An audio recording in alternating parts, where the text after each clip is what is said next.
ವೇದವು ಹೇಳುತ್ತದೆ ದೇವರು ಪ್ರೀತಿಯಿಂದ ಇರುತ್ತಾನೆ ಎಂದು.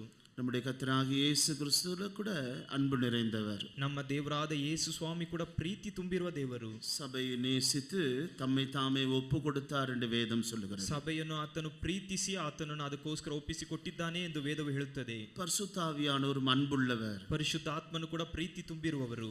அவர் அன்பாக தேவனுடைய அன்பாக நம்முடைய இருதயத்தில் ஊற்றப்பட்டிருக்கிறார். ಆತನು ಪ್ರೀತಿಯ ಮೂಲಕವಾಗಿ ನಮ್ಮ ಹೃದಯದಲ್ಲಿ ಸುರಿಸಲ್ಪಟ್ಟಿದ್ದಾನೆ. அதனுடைய அர்த்தம் என்ன? ಅದರ ಅರ್ಥವೇನು?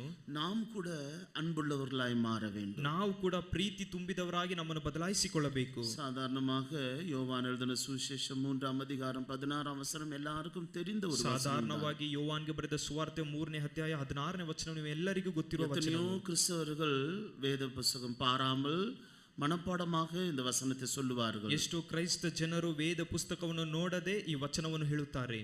சொல்லுங்க பார்க்கலாம். ನೀವು ಹೇಳಿರಿ ನೋಡೋಣ.